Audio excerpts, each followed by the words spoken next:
The things that are happening to your people now, they wanted to exterminate us. There was a government policy. We see that happening with your people. I've seen and I've heard that Yahoo talk about all the great things that they're doing. And he talks about all the killing that they do for the Palestinian people. Then why are they killing so many of the people? Why are they doing that? It is fundamentally wrong. And if we don't stand up, if we don't speak up, we're just. This is something to remember. We're human beings. I heard somebody say we're not animals. Well, I am an animal. I am no better than any other life on this world. It's a magician. The humans who look at humans differently than all other life on this earth. That's why they take all of these things. When we remember that we are part of nature, then we can help clean the earth. We take care of the earth, which is my country. So now I'm going to say this so-called land acknowledgement, but it means nothing if we do not take steps towards it. Am I about? My YASMEEN will not throw me. Oyam, OBEID. That will mean the way we look at you. You're going to your way, my house, you keep back your milk, you make my food, my cake, you're Palestinian, you're Ukrainian, you better shoot that. So many simple things. Their child, but how? My you never yes, that's it. And I say, Creator of all, you're known by many names. Your breath brings life into the universe. We thank you for to this day. And we ask that you the words of the people here and the hearts of the people, because there are people who are suffering. There are people who are suffering here in Palestine, throughout Asia, Africa, Australia, all over. Because people just want to take from others. And this is wrong. We ask that you bless them, protect them, watch over them, and bring peace and justice for all people. I ask this of you in the name of the Creator, OBEID.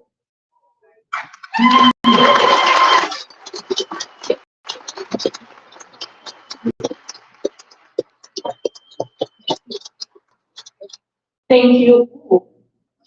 Thank you so much, Dr. Stanley Rodriguez. We appreciate you being here. And we appreciate each and every one of you being here today, especially folks standing and folks who are out in the road. Really so much love and gratitude for you all.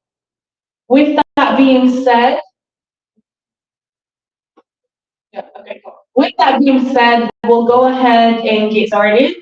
Hello, everyone. My name is YASMEEN. I'm a Palestinian organizer with the San Diego for Palestine Coalition, and we are so grateful for you all here today.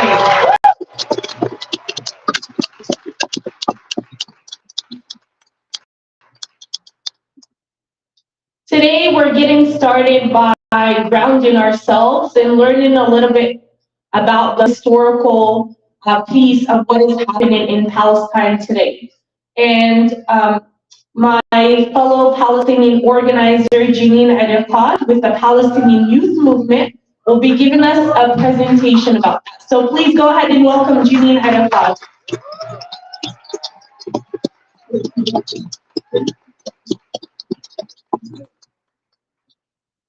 Hi everyone. It's so beautiful to see this packed room. I'm in awe. I know I can't see everyone who's in the room, so thank you all so much. Give yourselves a round of applause coming out here on Friday.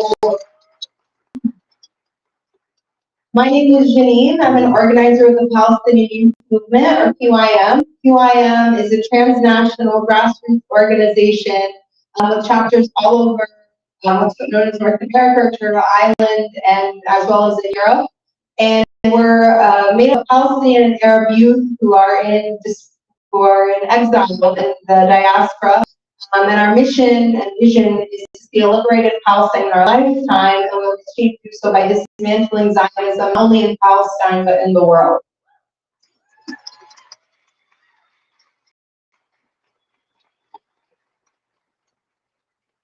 So I'm going to get started with some of the historical overview that is leading up to what we're seeing today in Palestine. I do have slides over here. I know it's a little hard to see, but they're mostly pictures. So if it's easier to just kind of disregard the slides, that's cool too. So I'm going to get started with Palestine 101. Oh, you can't see. So I'm starting off with a timeline just to give an overview of what we mean when we talk about Palestine. So for some context, folks in the back, if you could let me know if I need to speak up at any point. So Palestine, leading up to the 16th and 20th century, it's going to be okay. It'll come up on the other slides, but was under the Ottoman rule for 400 years.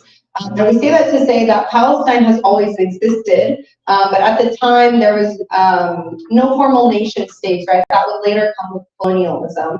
And so the people of Palestine existed and continued to live there. And that I'm going to fast forward a couple of centuries to World War I. In World War I, the British after World War I, as you know, the Ottoman Empire was happening, and the Ottoman Empire was against the British and the French interests. And so the British and the French went to all these Arab nations, or what became Arab nations, like Syria, Jordan, Iraq, Egypt, and told them, like, hey, if you disrupt the Ottoman Empire from within and help us win this war, we'll give you your land. Unbeknownst to them, they had a secret plan, and so after World War I, the Ottoman Empire dissolves, the British and the French win the war, and the British create the British Mandate of Palestine. And so this is important because the British then had colonial control over Palestine from 1917 until 1947, which meant that there was a British military. British controlled a lot of the laborers. And actually, even before 1947, in 1936, what was known as the famous Palestinian Peasants' Revolt, in which the working class of Palestine rebelled against their British colonizers who were creating unequal treatment, because at the time the British start sending Jewish laborers into this land because they have an investment in what will become modern-day state of Israel. And so they start creating this wealth disparity even within the people of Palestine and within the farmers. And so actually, from 1936 to 1939 is the famous Palestinian Peasants' Revolt. And I say this to say that I'm not going to spend too much time on it, give us a quick presentation, but what I'm going to start talking about a lot is using the term as Zionism and Zionist. And a quick summary: Zionism is a white supremacist political theology. So what that means is it's a white supremacist thought that is used to justify and wrongfully uses religion to justify the ethnic cleansing of the Palestinian people. And so this is really where we see the beginning of the Zionist project with Thomas Herzl. And so the end of World War II, the British decide that they no longer are going to have control over Palestine, and now are going to are proposing that they're going to pull out, and they proposed this in November 1947, they're going to pull out of Palestine, and now they have a convenient piece of land to give away to create a Jewish state. What this means, though, then, and this is one of the first actions of the newly formed United Nations, and they're told that you know, we're going to leave 49% of the land to the Palestinians and 55% to this new state known as Israel, and it's up to the Palestinians to have to agree in neighboring countries. Of course, Palestinians who have been there for generations are not going to give up their land and vote no, but the UN, and backed by the British and America, go on to create the state of Israel. I'm going to speed up a little, but I want us to talk to this moment of May 1948. So as I mentioned, the Zionist project started much earlier, backed by the British, but these images that you see right here from May 15, 1948 on the Nakba, or the catastrophe, was the day where there was a mass exodus of over 500,000 Palestinians who were forcibly displaced from their land and villages massacred.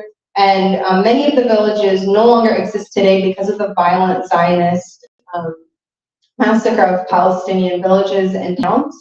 And this image right here on that you see on the other side was just taken earlier this month, 10 days ago on November 8th, of Palestinians again being forced to evacuate from the northern part of Gaza into the southern part. And so what this shows us is 75 years, same images, and what our grandparents fled, people are fleeing now. And this is the start, 1948 is the start of Palestinian refugeehood. Palestinians are forced into other Arab countries, and this is the beginning of the Palestinian diaspora. So I'm going to jump again in history, given the time, and talk about in 1964, we talk about the Israeli occupation of Palestine, talking about how Palestinians have resisted. In 1964, there was the creation of the Palestinian Liberation Organization, where you actually will see in history during the 60s and 70s, a lot of other third world revolutionaries meet together with the PLO and with the former President YASMEEN, such as the Black Panther Party in Algeria, Che Guevara, etc. And so we know that our people and people in this room supported Palestine and the liberation of Palestine. And that's part of what makes us being here in this room with you all today so beautiful and powerful, because we're continuing that legacy. Another key moment then is the 1967 war, or what Palestinians refer to as the Nakba, or the setback. So in 1967, this is sometimes called the Six-Day War. Israel, backed by the British, the French, America, occupy what has become known as the West Bank and the Gaza Strip. Occupy it for in military occupation for over 60 years, and today it is still occupied, but formally this way. And so this is where you start to see the parceling of Palestinian land. Palestinians are now being displaced as well internally. It's another Nakba, essentially. It's why Palestinians will see the ongoing Nakba, because there are continued moments where being displaced. And you all actually have been following the news. A lot of times when you talk, when you hear interviews with people from Gaza, they'll tell you they're from two places. They'll tell you where they're from in Gaza, and they'll tell you where their family was originally from, because there was displacement from Palestinians in what was, in this map, this orange map, was Israel. We, as Palestinians, call 1948 territory, or historic Palestine.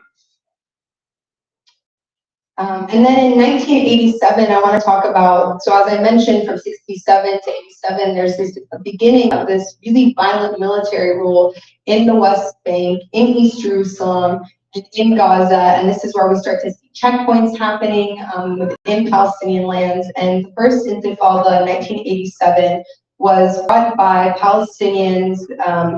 4 Palestinians were murdered in Gaza at a checkpoint by Israeli soldiers. And the people of Palestine, after over 30 years at that point of brutal occupation, decided to rise up and resist. And the first Intifada was a really powerful moment, because what's happening right now in the world is also fight against South African apartheid. And so actually this is where we see the first wave of the Boycott, Divest, Sanctions movement, or BDS, which is happening right now in South Africa. And so the first Intifada, the first uprising, goes on until 1993, and this is also around this time is when Israel bans the Palestinian flag. And this is where you start to see iconography of either Palestinian women doing tatreez or embroidery of the Palestinian flag on clothes, but also this is where you start to see the image of the watermelon. If you all have seen that, Israel banned the Palestinian flag, and so the people of Palestine started using the watermelon, which has all the colors of the Palestinian flag, as a way to uplift resistance. In 2000 and 2005 was the second intifada, the second uprising, where Israeli occupation forces, or what's known as Israeli Defense Force, attacked Al-Aqsa Mosque brutally. And again, this is something we see every year around Ramadan. This is ongoing. They continue to invade Al-Aqsa Mosque. They did it earlier in October and September. It's continuous, where they're disrupting people's worship, they're disrupting people's prayers in this name of like manifest destiny. But when I'm putting this image on the left is of Muhammad Durra. So Muhammad Durra is this little boy in this picture, and it's an image of his father attempting to protect him from the tanks, from Israeli tanks, and he's martyred he's killed after this photo, but this photo shook the core of so many people across the world. And today I was just listening to a lecture of how the lecturer said in 2000, this image really in 2002, this image made headlines, and it shifted the way people thought of Palestine. We've seen right now is over 4,000 children killed, 11,000 Palestinians being massacred, and we're not seeing this change from global leaders.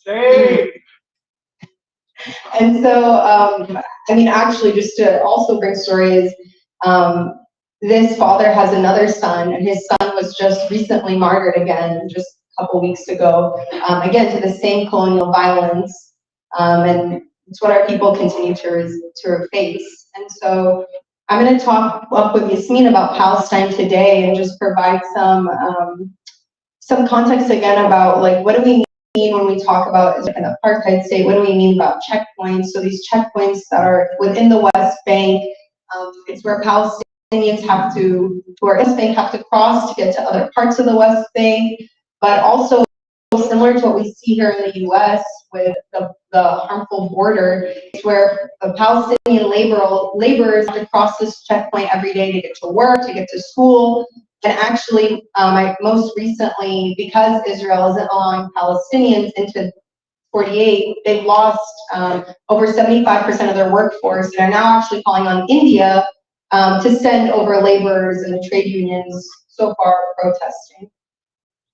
And so again, these are just images of what the checkpoints look like. It's what people are subjected to. There's countless deaths. People need visas. They need to show their ID. This is where we start getting false citizenship of Palestinian. Like citizenship begins to become weaponized against Palestinians, because if you're in the West Bank, you need a special permit to get into Israel. You can't get into Gaza. No one from Gaza can ever leave. Vice versa. And if you see, there's like really violent imagery within these parts of Palestine, where when you go into a Palestinian part of it, it says danger, red zone, you will not be protected. There's heightened militarism. And so there's racist signage. And then I'm going to jump to the wall really quick. We'll talk about settlements. This is the wall that is surrounds all of Palestine, surrounds Gaza, and this wall is built by, it's the same company that builds the wall right here at the U.S.-Mexico border. It has the same violence. The PD, SDPD, ICE are all being trained by the Israeli military force, that they're using tactics on Palestinians and exporting it here to be used in our communities here. And I'm going to pass it to Yasmeen to talk a little bit more about the lived experience. Yeah, thank you, Janine, for being here.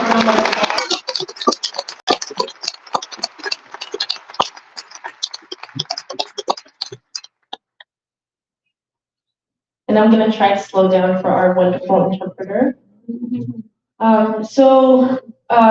For those who don't know, I was actually raised in Palestine and lived there 16 years. Majority, I grew up in Palestine and just moved here several years ago. But one thing that we really want to highlight is when we're talking about the wall, or we're talking about settlements. We're talking about Palestinian land that continues to be stolen and that continues to be given to European as well as United States citizens to go and live there, right? So Israel has what is called the right of return for any individual who has Jewish blood, where let's say Joe from New York decides to pick up and go to Palestine. Joe from New York can and is given a home in a settlement that is illegal under international law. So these settlements are built in what is considered Palestine today, and what the entire world has agreed on as Palestinian territory.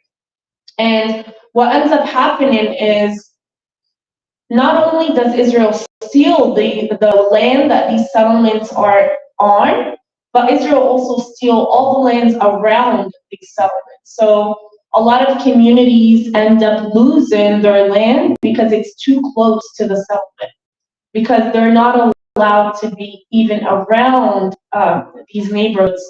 And these settlements have their own streets, they have their own shopping centers, their own neighborhoods and lifestyle that is not open or even allowed for Palestinians to use or exist around. And just in the past 40 days, what has been happening, besides the genocide that we're all witnessing in Gaza, settlers from these settlements have been creating so much violence for the communities around them. And they've been killing Palestinians and actively harming them and actively destroying their property, with the support and protection of the Israeli government. And actually, majority of the settlers that live in these settlements walk around with machine guns and are protected under the Israeli military. So this is the reality of what Palestinians go through today. These settlements have so much water. Palestinians go 2 days, up to 2 weeks without water, access to actual water. My family goes up to 10 days, 2 weeks without any water coming to them. And they have to actually actively buy water in order to survive. And then we have,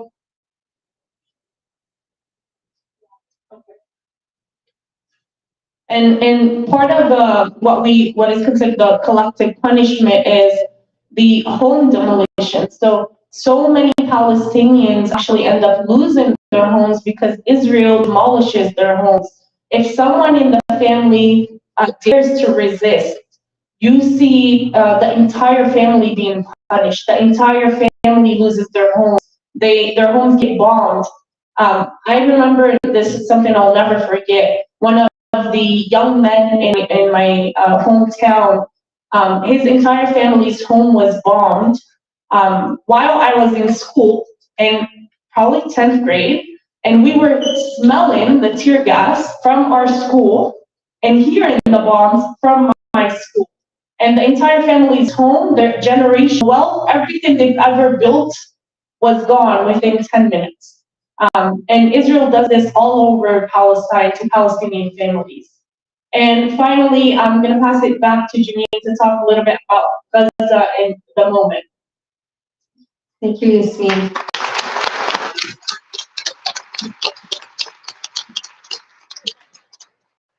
Again, this is a very brief excuse. We're doing like a speed run of over 75 years of history, so we encourage you all to also read, and I know our speakers are going to have a lot to share, but I think what we just want to highlight today is that Gaza has been under siege for over 50 years, by land, by air, and by water.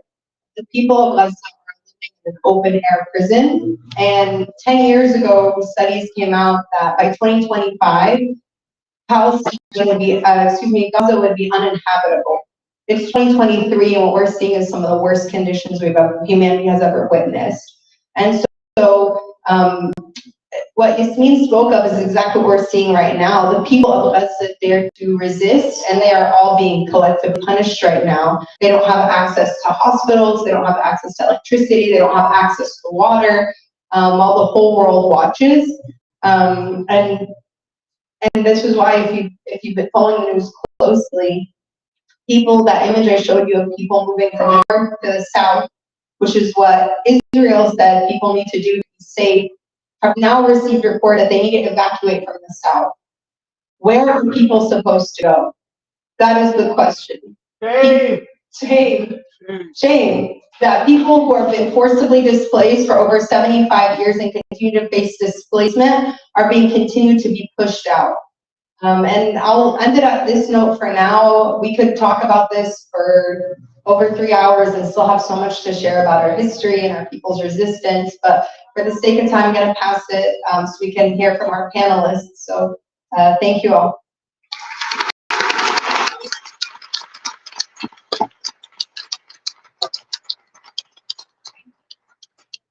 Amazing. Again, let's give her one more round of applause, please.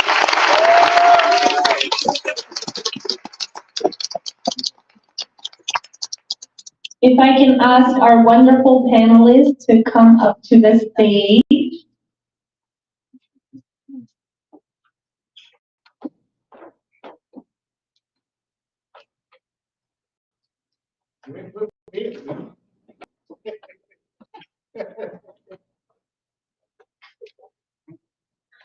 Alrighty, hello, and thank you all for joining us. For the sake of time, I'm going to have the wonderful panelists introduce themselves as they're answering the first question. And our first question is, why does Palestine matter to you personally? And please introduce yourself. All right. So again, the question was, why does Palestine matter to you personally? And you all are doing incredible work, so we would love to hear that. Well, yeah, very advanced up here. Man. Can everybody hear? Yeah. Okay, so let's start like this. Let's go like this. We go from the river to the sea. Palestine will be free. All right. From the river to the sea. From the river to the sea. From the river to the sea. Palestinian people, with the help and assistance from those of us who know and who understand and who care.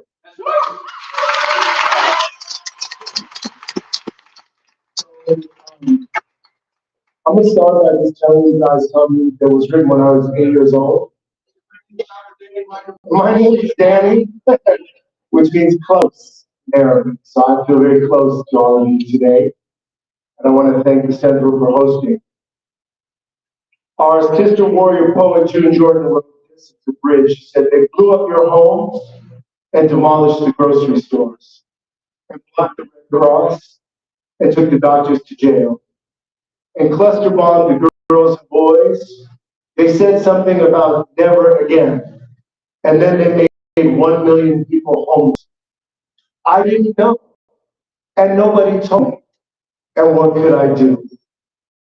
So the first thing I came to say tonight is thanks to all of you who've taken the first step together to liberating not only Palestine, but liberating ourselves. My experience with the struggle of the Palestinian people began in 1987. I was a 14-year-old person, and I participated in the occupation of the South African consulate on Rodeo Drive in Beverly Hills.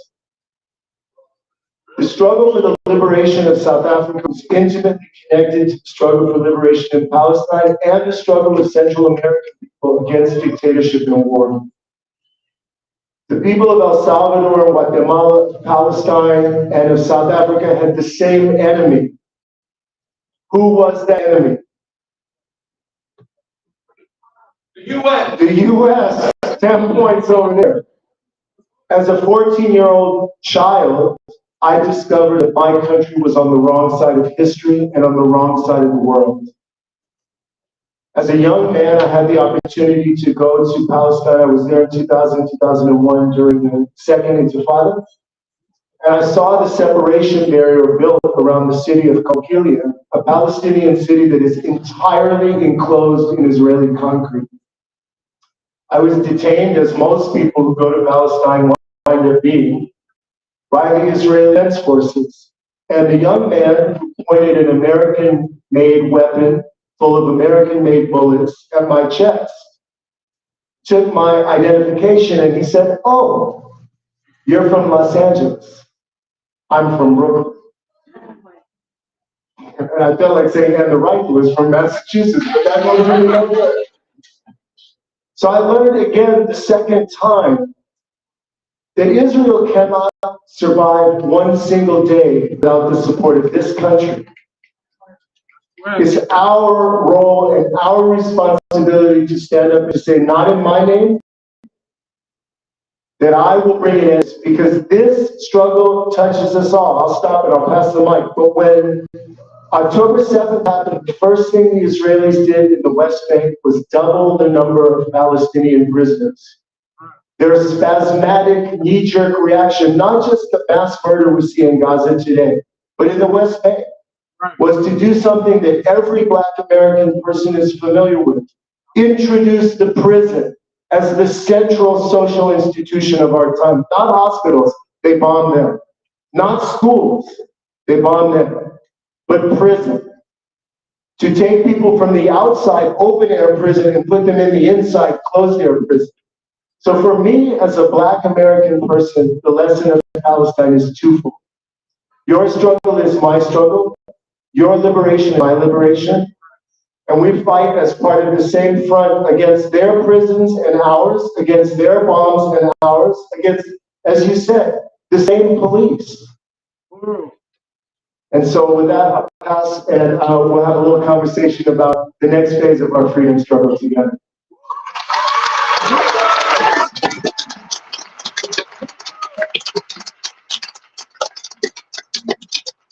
Igual la nota Roberto Hernandez. Good evening, everyone. Roberto Hernandez, professor of Chicano Studies for San Diego State, but I'm also one of the many volunteers that try to keep these doors open for events like this.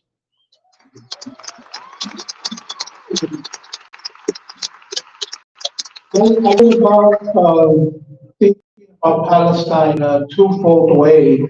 I grew up in San Isidro, within 10 blocks from the U.S.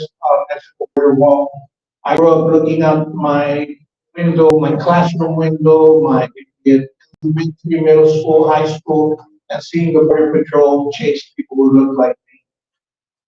This was a recurring thing throughout not only my young age or whatnot, but on top of that, I grew up in a period where the lines were very drawn in San Isidro. A Border Patrol was white, we were brown, we knew where we stood. Now they have affirmative action and BP is over 50% Latino, but that's another issue. But secondly, in the 80s in San Isidro, there was also a massacre at McDonald's down the street from my house. Some of you maybe have never heard of this, some of you may remember this. There was gruesome images of some children sprawled on bikes out in front of McDonald's. Those were my neighbors.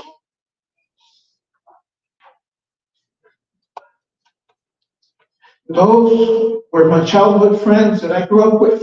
So for me, it became very important from a very young age to think about, okay, we got the migra on the one hand, the state, but here, a so-called lone shooter, a civilian, also chasing people who look like me.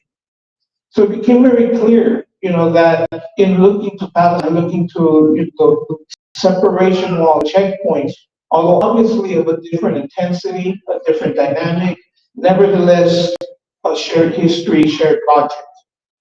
And that's the first connection. The second connection, and for those of you that know me, and I apologize in advance for putting on my professor hat, know that I tend to go along the way or along historical analysis.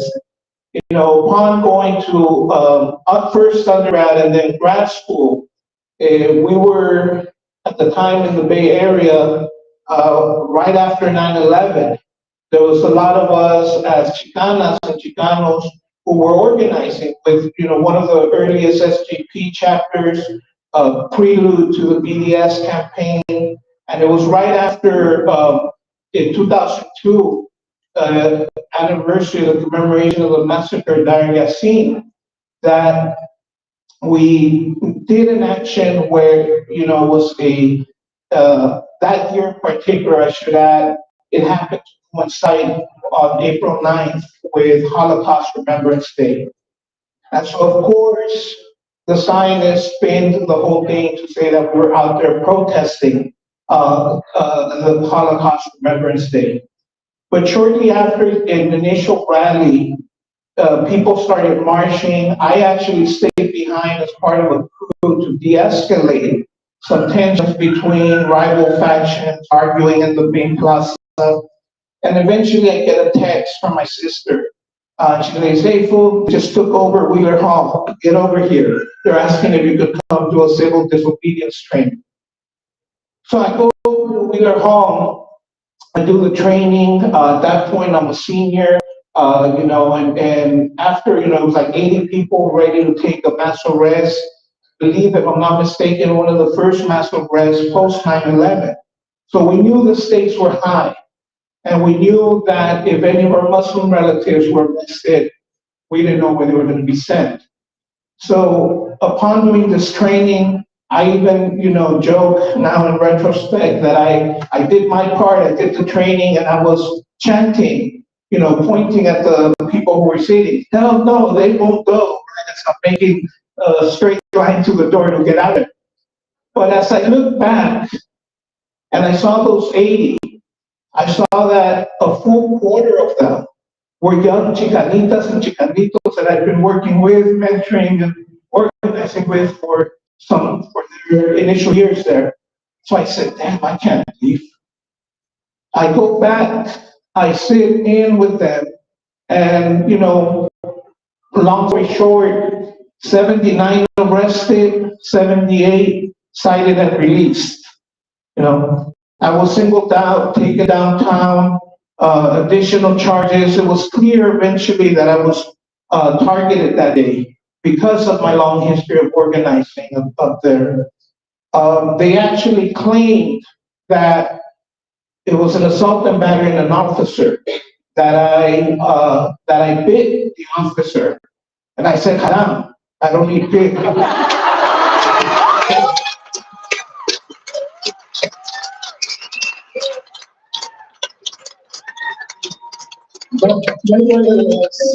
Still in the downtown. And eventually was felt down and all that. But, I mentioned this because it was part of cementing something that here in the border, growing up here, was a bit more abstract. But in practice, there became all the more real, and it cemented the commitment that I always knew I had to Palestine as a duty, as an obligation as a Chicano, that I had to have that commitment and that duty.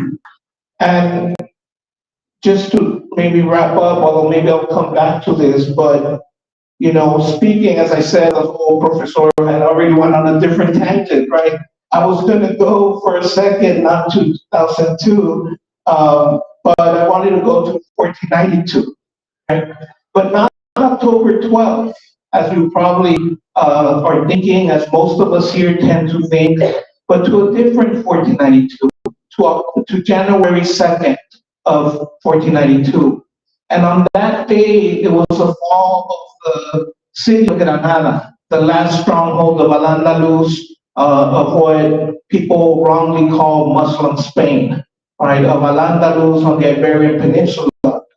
And I go to 1491 because, again, I'm a professor, but I point to that day because at the city of Granada, if you go to visit, and I highly encourage it, beautiful city, there's a statue downtown, and it's a statue of Queen Isabella with Columbus kneeling at her feet.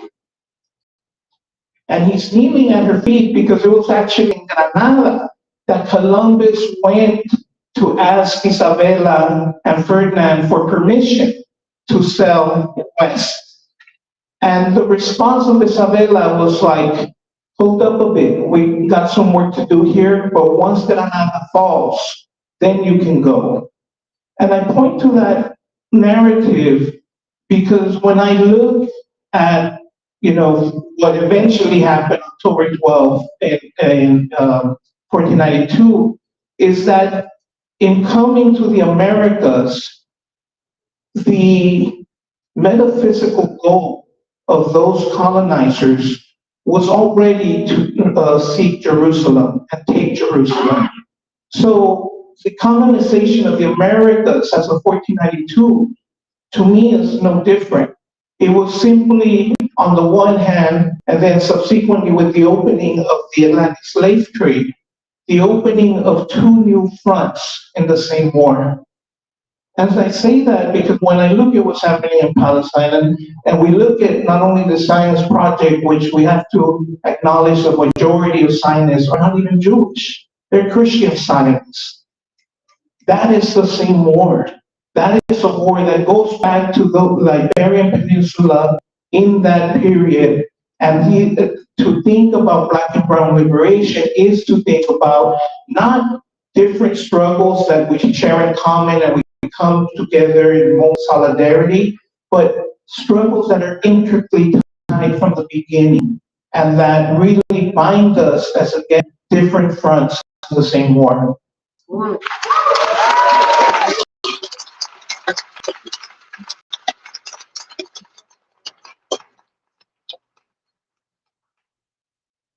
Hi, everyone. Free, free Palestine! Free, free Palestine! Free, free Palestine!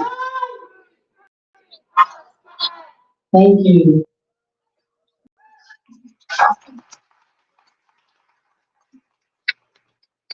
My name is DJ KUTTIN, long-time organizer, almost 30 years.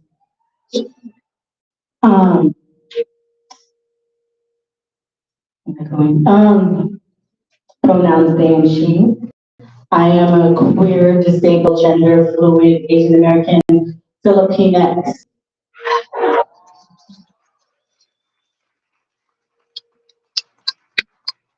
And I believe how I came into this movement is because Palestine, to me, is personal.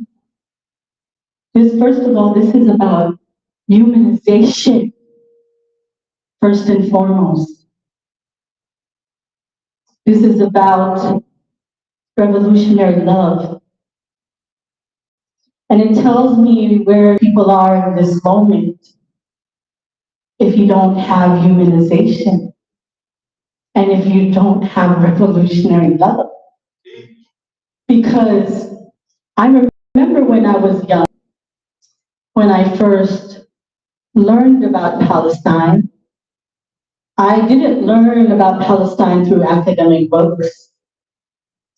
I didn't learn Palestine through study just yet. I was just a hip hop head because hip hop politicized me. And all I had to do was just believe people. And you must believe people when they tell you you are oppressed. And that's what it means to have humanization and revolutionary love, to believe people. And you don't necessarily have to be an academic per se. You just have to move when you see people are in pain. And tell them because you believe in them. That's what it means to be revolutionary love. Because you can't go back to told us it is a revolutionary act to be a revolutionary love. That is what it means to move in action. I didn't study it just yet. Now we must always sharpen our analysis because that is important to the collective study. We must learn together. I owe it to the people who have taught me to grow. I owe it to the movement that has taught me to grow. And I owe it to the Palestinian people who are teaching me right now to grow.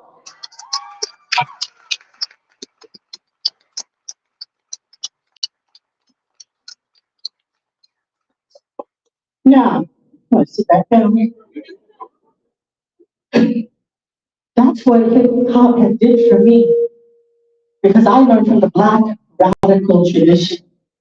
I learned from the radical feminist Black tradition. Because as a queer feminist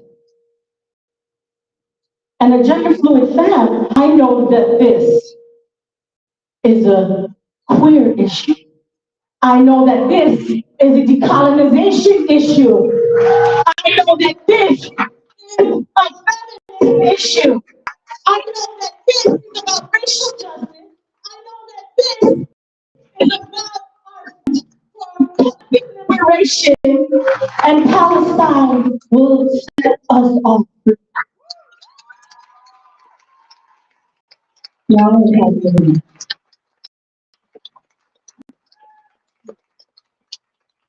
Another round of applause for Kandi.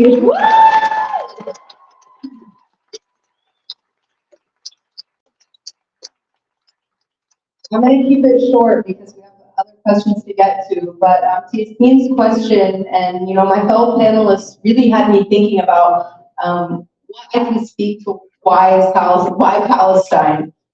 Not only is it because I'm Palestinian, and it was everything that I knew growing up, but so less Palestinians are here today because we can't go back home. Because our grandparents and our parents could return home, they couldn't live at home. And, growing up here in San Diego post 9/11, something that stands out is the case of the Holy Land 5, which I don't have a time to get into, but I recommend you all to watch. It's a free documentary on YouTube. But the Holy Land 5 were Palestinians in the U.S. who we're a charity organization sending money to build homes in Palestine, in Jerusalem. After 9/11, all members of the Holy Land 5 were arrested and served with charges. 2 are still in prison today, and one is released, one has been deported. And this case is alive and well, and one of the members of the Palestinian San Diego community, from the Palestinian community here, is one of the impacted folks. And so I say that because growing up as Palestinian, as people know, is that you can't be Palestinian in the United States. Because being Palestinian means you're standing up against everything that this nation was built on and what it does to countries all around the world and continues to do. And on that note, I want to say that being Palestinian also taught me to understand what's happening here. It's not just about Palestine. The border wall I'm seeing is not unique to Palestine. The policing is not unique to Palestine. It's being done here in our Black, brown, Asian communities. The weapons manufacturing that is tested on Palestinians is then bought by the Philippines. It's bought by India. It's just larger work. And it's the same, what everyone has been saying, it's the same forces that are tying us. It's not different struggles, it's one struggle. And it's only in our fight together when we see all of our people's liberation.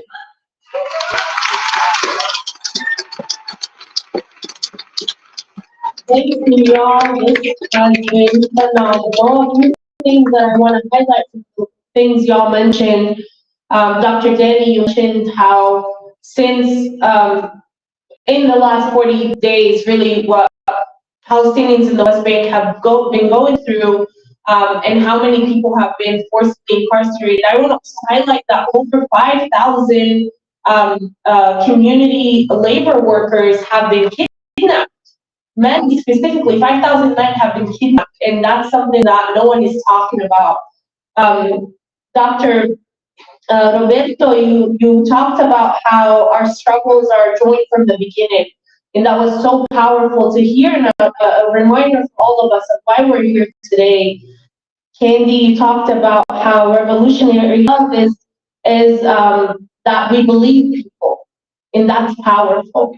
And Janine, you talked about how being a Palestinian, existing in this nation, means that you're standing against everything that this nation was built on. And that was really powerful. So thank you all for those.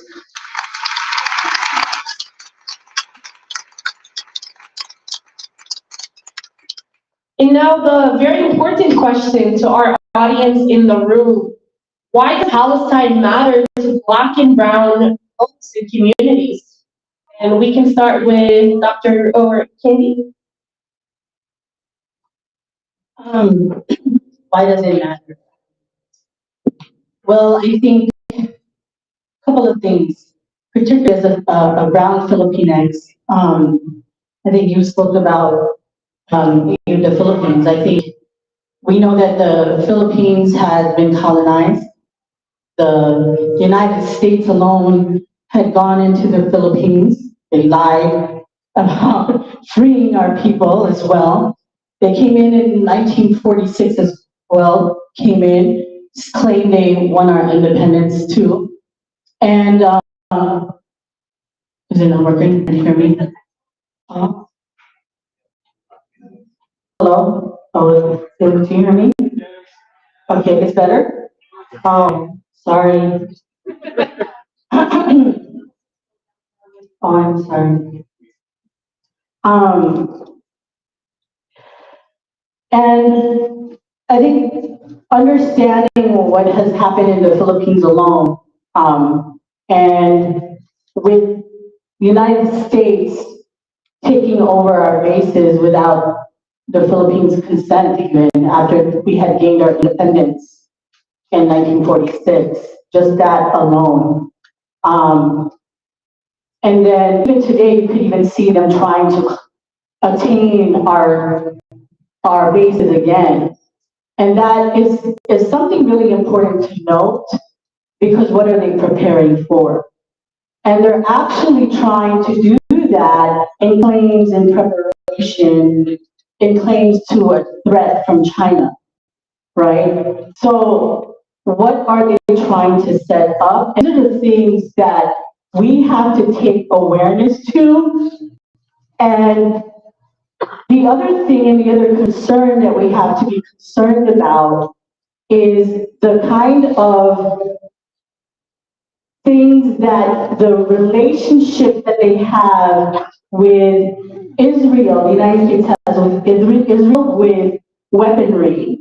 Because the Philippines was the third largest purchasing weaponry from Israel, the third largest. So it's really important to note that. So as the Philippines is purchasing the supplies, these weaponry, we as the Filipino people must state that we will not stand for this, and we must fight back our own government and push back the Israeli state and say that we are in solidarity with our own people. And we are in solidarity with the Palestinian people. Now, in 2005, I went back to my homeland at an exposure trip with my organization that I was part of at the time. And I remember going there and landing there. The first thing that I did when I landed and saying that I was an activist and the organization that I was part of. And the first thing that when I landed into the country of the Philippines, I remember people at the airport, they were both proud that I was part of the organizations, but they were also very sad, because what they know it is to be an activist in the Philippines means to die as an activist in the Philippines. And to put your life on the line for your people. And that same year, we also had, and I stayed in 3 Moro villages, 3 Muslim villages in the Philippines. In that same year, we also had the first Palestinian in my cohort that stayed with me in the Moro villages. And Moro people were always in solidarity with the Philippines, with Palestine. And you saw that in this year, when the Philippines were in resistance and in solidarity with Palestine. So I think it's important to know that what do we have what is at stake for us as in being in solidarity. It's everything to be in collective struggle. It's everything in pushing back against the powers that be in the structures that are pushing its forces, its imperialism into our own country, and forcing militarism and militarization of war into our countries. So I think I'll start with that, and then I'll circle back after I hear from you. So just I'm going to try this one and see if it makes me better. So, in part, I was addressing this in terms of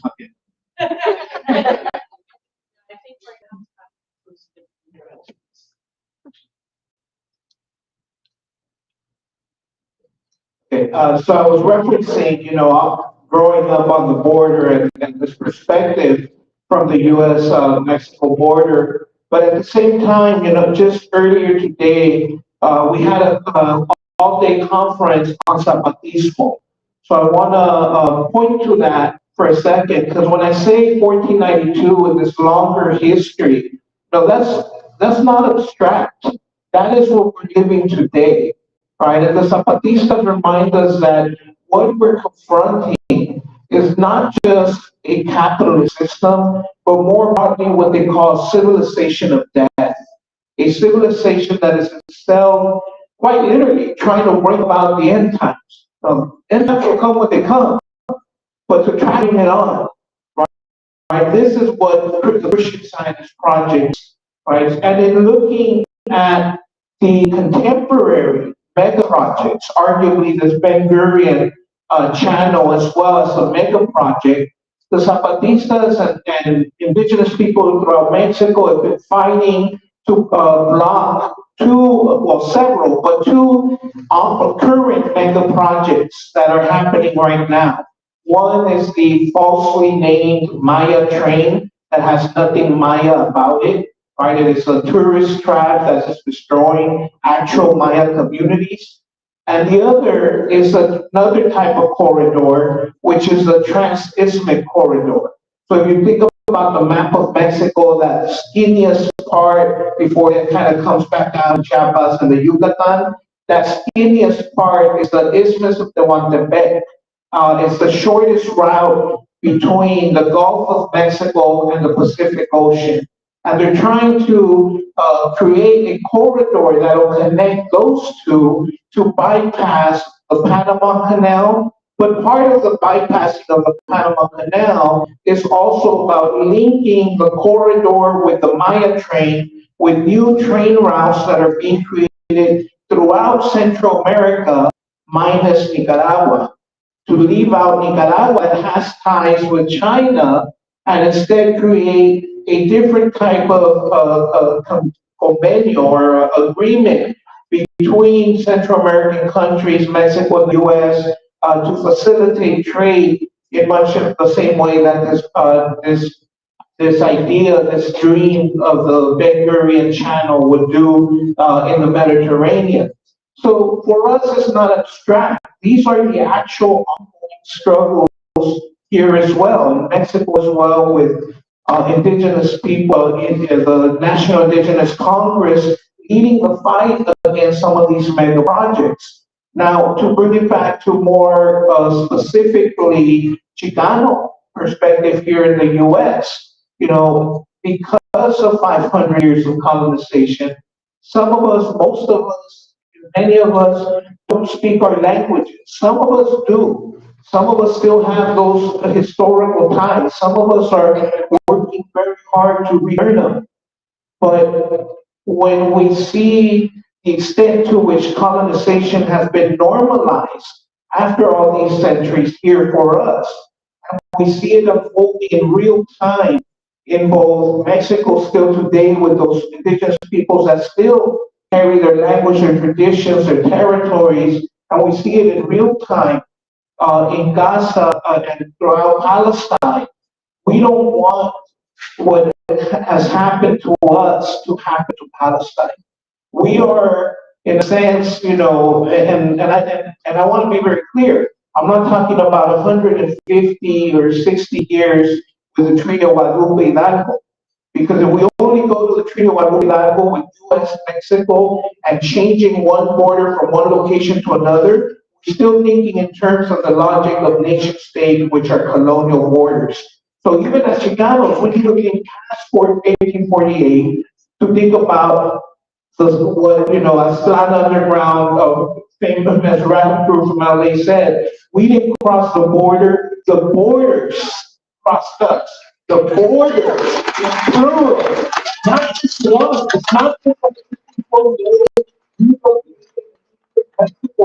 No, Mexico was a colonial state as well. It's the borders crossed us. All borders are colonial borders. So this is why, when I say it's happening in real terms, 1492, 500 years may seem like that. What's this guy talking about? No, this is still what we're living today. And the Zapatistas remind us that this civilization of death is a long night of 500 years. But what do we know for sure? That the sun will rise again. So this is nothing. In the broader scheme of human history, this is, but little dusted of sand. And the civilization of death has destroyed. Sure, there's been death and violence in other civilizations, but no other civilization like this civilization of death today has brought upon as much death and destruction to peoples and even to the world itself than this current civilization. So for me, the question really becomes, how do we bring about death to a civilization of death? How do we, as Zapatistas, when I call back to Zapatistas, not only because my people are also from Chiapas, but because they have really provided us a lot of lessons. How do we engage in what the Zapatistas and the National Indigenous Congress say is ours is a struggle for life itself, for all life forms, not just human life forms, but the plants, the four-legged, the creepy crawlers, the scaly, the winged, all life forms. Ours is a struggle for life. And I think those lines, not all binaries are a problem. That binary is the real one. And we need to take on that struggle. Right? And if we throw out all binaries, then we're stuck in another binary to binary or not binary. But in any case, let's stop there.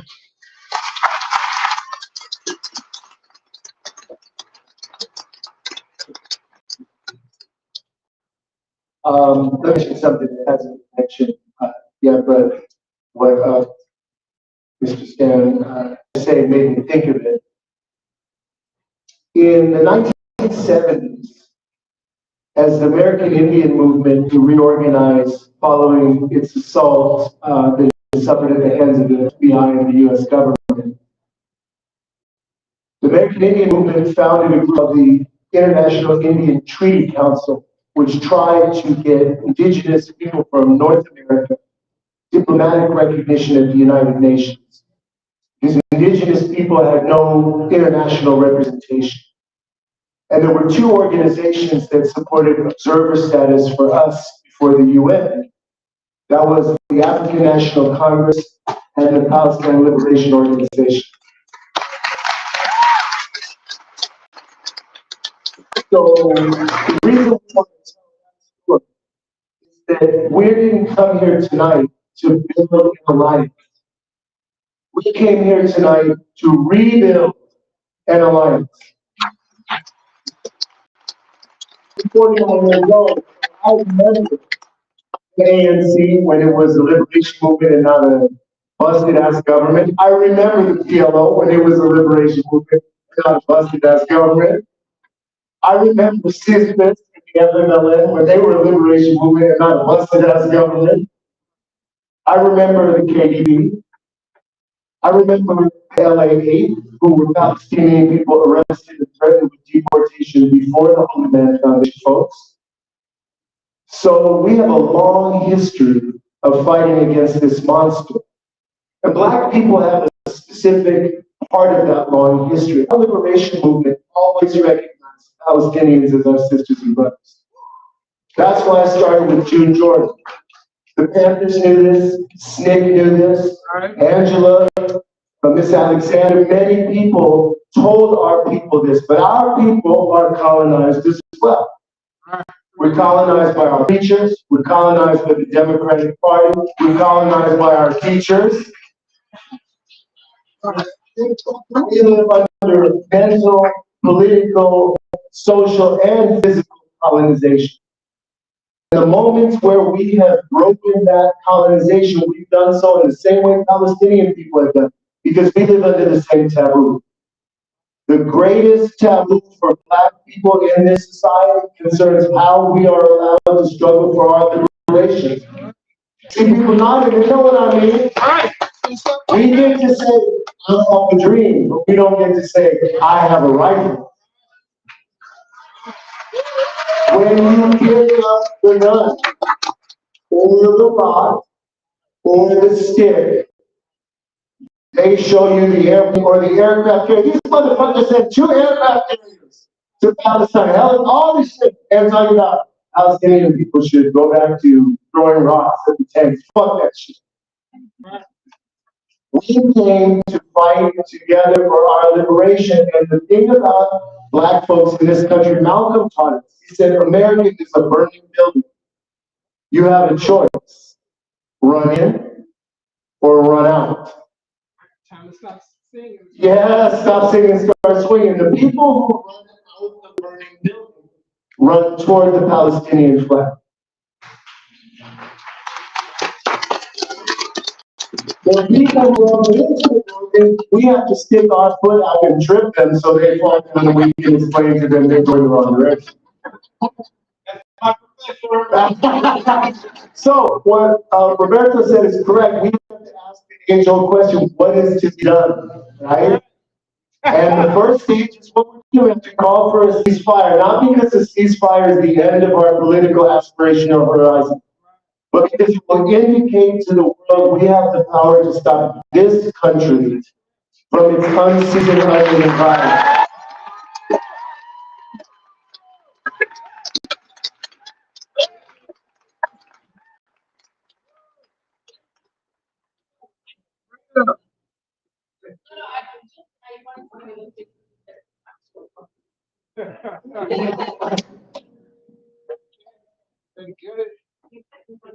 I just want one quick thought on this, and that's that in 1982, much like American Indian movement and others looking internationally, the Raza Unida Party also had a delegation to Lebanon and met with Arafat and met with the PLO and went to visit some villages as well and some refugee camps. Right, so we were looking internationally since then.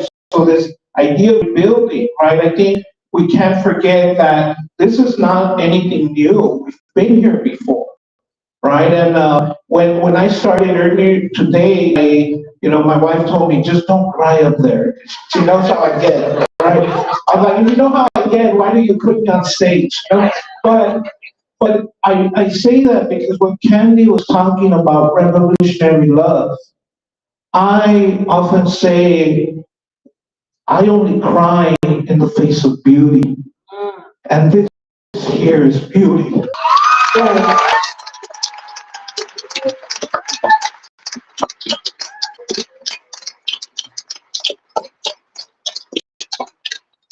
Yeah, because the one thing they don't talk about is the beauty in our movements, the beauty in our movements. And we have so much stories to tell about that. And being here together is something to remember. So thank you for organizing it. Being here together.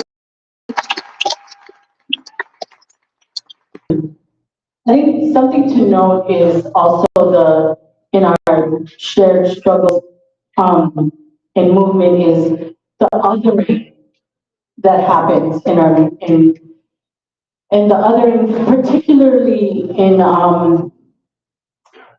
as Asians, particularly and Filipinx folks, and as I named, and the othering that we face, what happens to us, and the othering that in the context of and the formation of the Orient, and the Orient. And so with that, in the constructs of that, and you see the othering that has happened, and you see the othering in our own communities, this is how the constructs has happened. So with that kind of struggle that we see, and that shared struggle, that has taught us how we must come together and see our shared struggles together with that other. So that's one thing to know. And the other thing that I think is important for us to remember in the Black radical tradition is how we must disrupt oppression and imagine the world that we can have. You know, we talk about the beauty, right?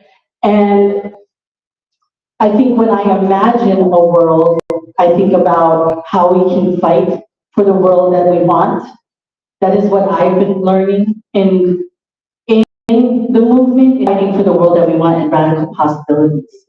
And that's what I've learned in movement organizing and movement building. I just wanted to know those two things. Thank you very much.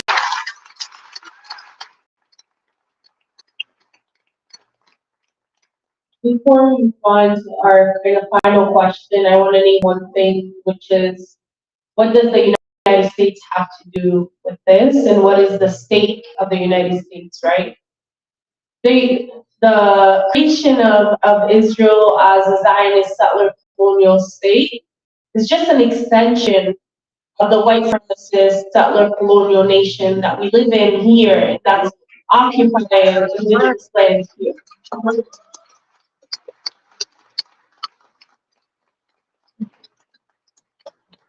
And we all know in this room that the US imperialism, the US war machine is focused on destroying our countries around the world and countries of the global south and exploiting the resources that they have. And we've seen this in Iraq, we've seen this in Afghanistan, and we've seen this everywhere. So what we're witnessing now is just a continuation of the US war machine and a continuation of imperialism, US imperialism across the world. So it's important for us to situate it in that context and not look at it through a vacuum and not see it historically as well. So I did want to add that piece.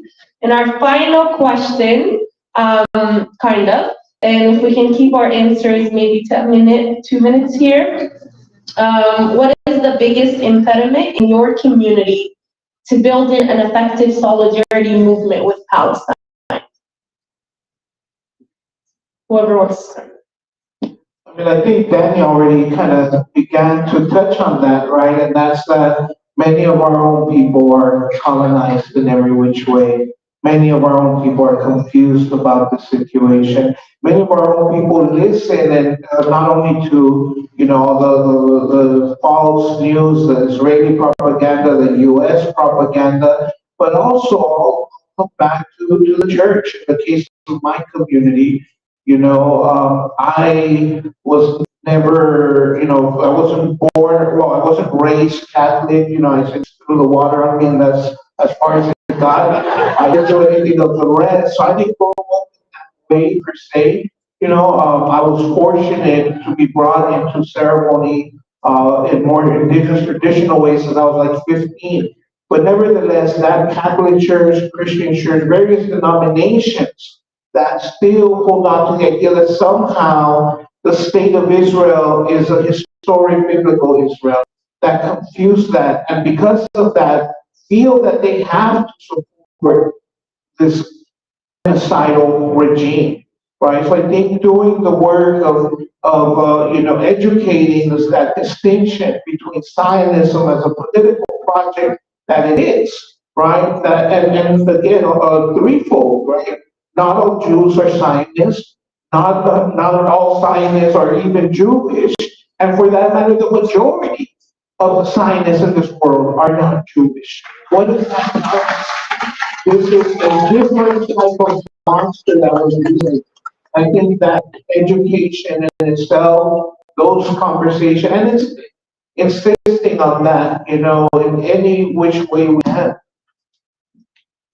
And on that note, we have a lot of Palestinian, non-Palestinian folks willing to bring those teachings to your communities. So if you're part of groups in communities that you want to bring these teachings to, please talk to us and we're happy to make that happen. Absolutely, the colonization, the colonial mentality is a big one. I think if we're not educating ourselves and taking the responsibility and the thirst for knowledge, we're not having that alone. I mean, we're in danger to me, and that, I think that's why political ed is so important. And if we're not having it in our own communities, we need to have it in our own communities. Have it. Like, I used to just do it in my house. That's what all the movement leaders did. I literally used to have it in my house on Sundays. I need to do it again. I mean, being Asian Solidarity Collective, we have a space now. Pillar's got a space. All our organizations here got spaces. They have political eds. We have political eds. If we don't have it, go start it in your home. I will come over, have tea, invite myself there. Like, we just need to do it, and have it with our children. I have conversations with my 7-year-old. I literally have conversations, and it's so important because otherwise it's really so dangerous, and you will fall for anything. You will fall for a lie, and you will fall for the propaganda, and it is a scary place when you do. And I cry a billion tears because our future is scary when we think about it. But I also dream of the beautiful world because seeing you all tonight gives me hope.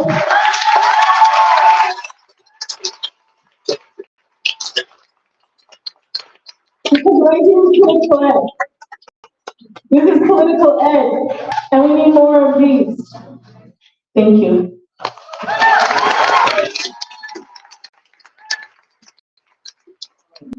Guys, probably about before, so I'll say something short. Political education is not just coming to hear people speak or reading or talking. We make the road by walking. So political education is also making signs, coming to demonstrations, confronting people in your workplace, asking people difficult questions, right? Political education is something we do in every waking moment as well as when we gather, and it's intimately tied to activity, right? I think it was Kwame Nkrumah who said, let's see if I can't get this right. Thought without practice is thought without practice is meaningless, and activity without thought is blind. We're going to get where we're going by acting as women and men and non-binary people of thinking, and by thinking as women and men of action.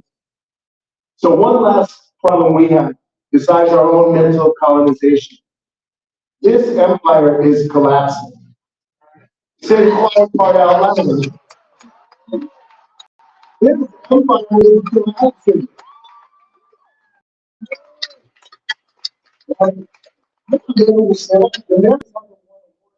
1945.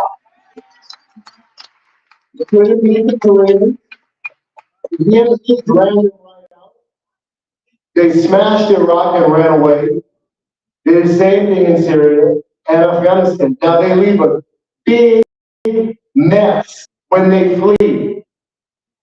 And so when they flee from here, the mess will be even bigger. That's what DJ. So one problem we do have and we need to think about concretely is the beginning of reconstructing our lives in a plurinational, truly democratic, people-centered place. Because it's not just that we're fighting against the empire, we're deciding what kind of world we want to build together.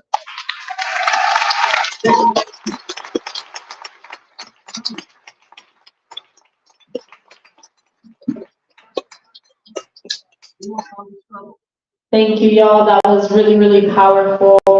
My final question, as we're talking about education in the sense of doing the work, what are 1 to 2 books or documentaries that you all recommend for folks in the room to take home and do the work on their own?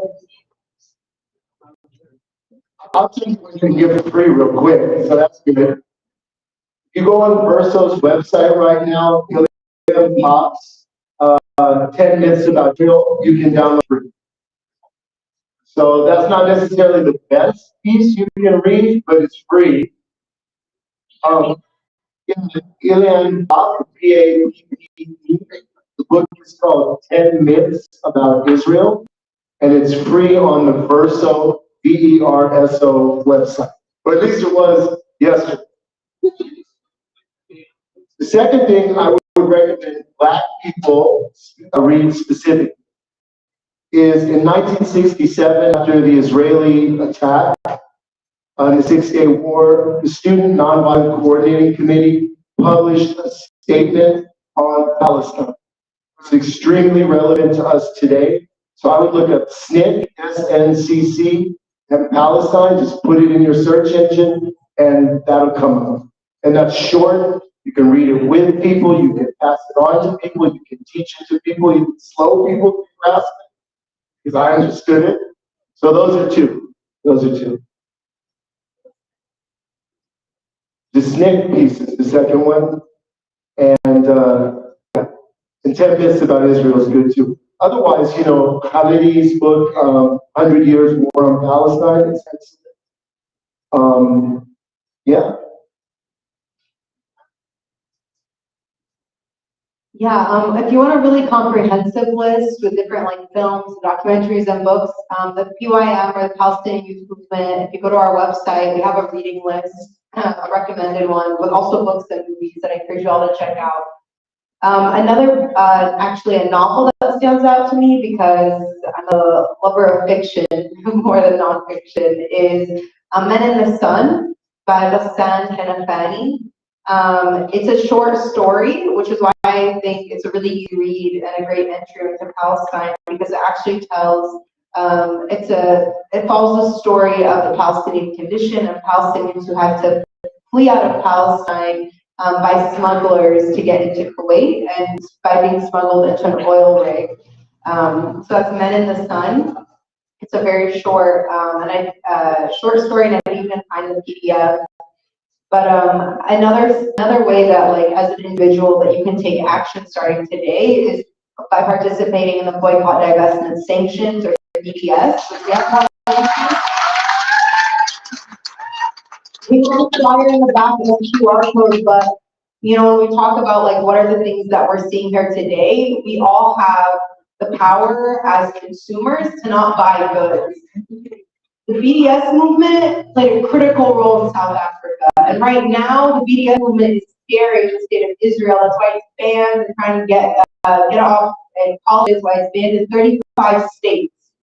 So I encourage you all. Some of the big companies right now are McDonald's and Starbucks, but also it's like HP and Puma and all of these companies that are SodaStream. All these companies are also the same ones that are investing in private prisons in the U.S. investing in the border wall. And so if you go to the website, that's a small action that you can take today that has a ripple effect.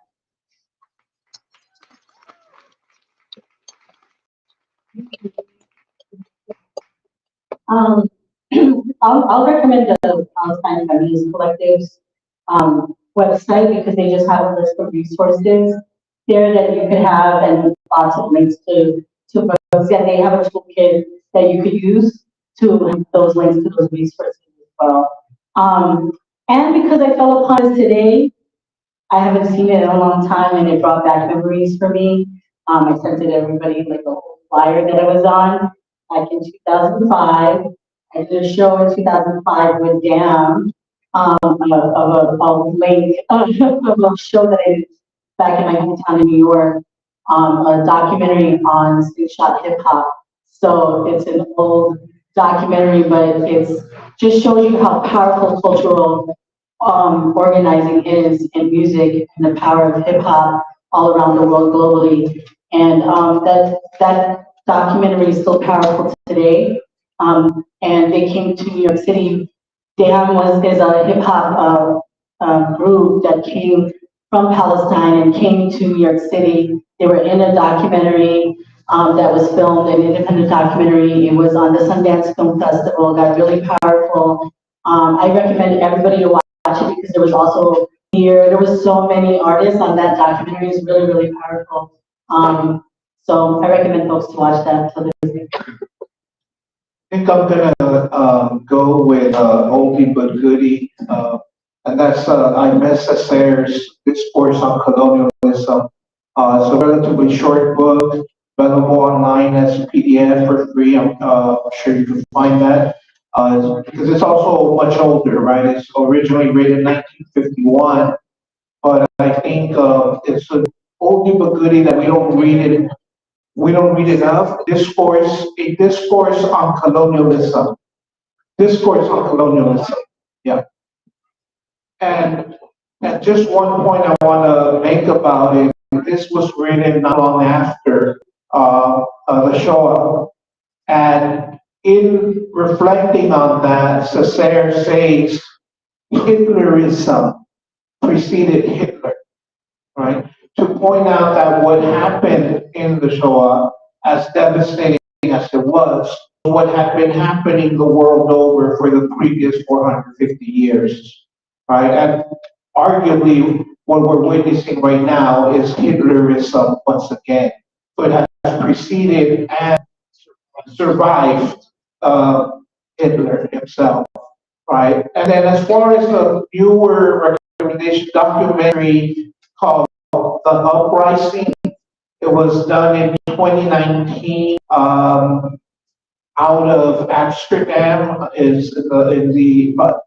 it's with the music of a singer named Prabini, Pradini. That it's 2019, but what it really tries to do is capture the moment that we're living in now in terms of not only foregrounding Palestine, but Palestine within a broader global uprising that we, you, I, each of us here are definitely part of, and us recognize ourselves as part of that. Amazing. Thank you all.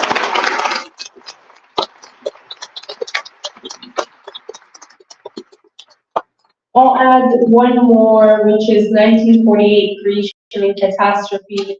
That's a historical documentary that I would also recommend. All right. So before we let you all go, we have a couple things I want to make sure folks in the room walk away with and do before they leave. So first of all, go ahead and take a picture of this. And make sure you go home and look these up and start learning on your own. And then we also have, I'll let folks do that. We also have a call to action for you all that we want to make sure folks do before they go home today. Because while we're learning is incredible, we also need to make sure that we're pushing those in power to do the right thing and to call for a ceasefire, to call for the end of siege on Gaza, and to call for the end of the U.S. Funding to Israel. So I'm gonna go ahead and pull the QR codes for that.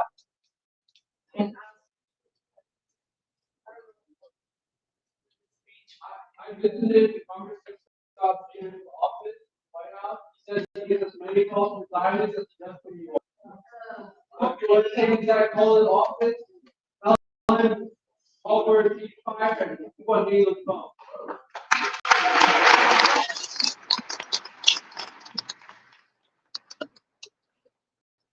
So as Jean is doing this, as folks are leaving, we're going to give you all flyers to also do these calls to actions. And you can also come up and take a picture of this, because I know the way we're sitting is a little bit difficult. So if you're not able to do this right now, take a flyer before you go home, or come on up and do it at the end and take a picture of it. The flyers are in the back of the room. I just also want to say one last thing, which is it's very important that people do what they can do to defend Rashida Tlaib, who is under attack. What I said about calling Congress is right on, and I think when we call them, we shouldn't just demand a ceasefire, but we should also demand that they lay off her. She's spoken the truth. And she was the one who got Biden's sorry ass in the White House, because she got him Michigan. So we need to do what we can. Those of us have a little bread, send them bread. If you don't, just send them an email of support, call them, and you call the other people, tell them, we will defend her, she's one of us. One other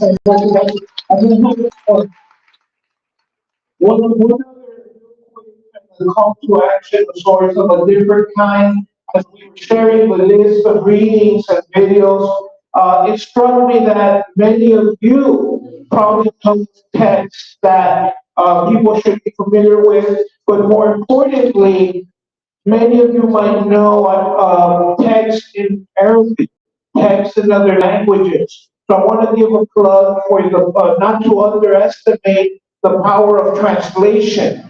Now more than ever, those of you that have that capacity, we need to be translating, news from the ground in Gaza and elsewhere. We need to get movements reading each other, translate to English, to Spanish, to French, Italian, whatever you can. We need to get those things that we might not be able to access otherwise for non-Arabic speakers into other languages as well. Thank you. Yeah, I think that point, a lot of journalists on the ground in Palestine, in Gaza specifically, who are, if they're not speaking in English, they have captions, and there are people who are reporting live. We have some of those Instagram handles in the back we can share. One thing I would remiss to bring up, if I didn't bring it up today, is if you are a parent or a child or a student at San Diego Unified School District, what's been happening right now wrongfully to Chair Alali was wrongfully removed from the DLAC committee just last week for posting something about pro-Palestine, and was wrongfully again removed, which we had a school board meeting earlier this week where they refused to make any changes or listen to us.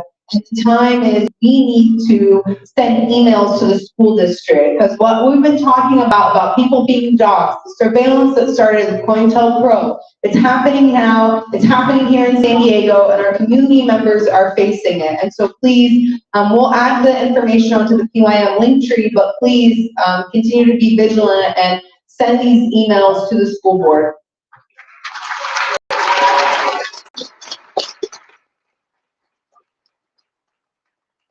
Thank you, everyone.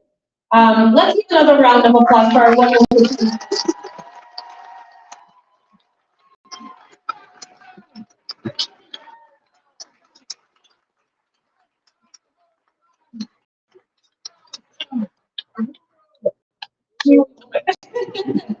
But I really want to end it with reminding everyone that this is just the first of a series that we want to make sure we're hosting to continue the teachings, to continue this education, and continue connecting the dots of what is happening here in our own communities to what is happening around the world. So please make sure that if you have not had a chance to leave your contact information at the front, please make sure to do that on your way out in order to receive the information about the future series. And one more thing, there are buttons at the front that you can take and donate proceeds to the Palestinian youth movement locally in order to continue to support their organizing here on the ground. So if you're able to contribute to that, please do so. And with that, we will end it with a chant that triggers the shit out of them. Y'all ready?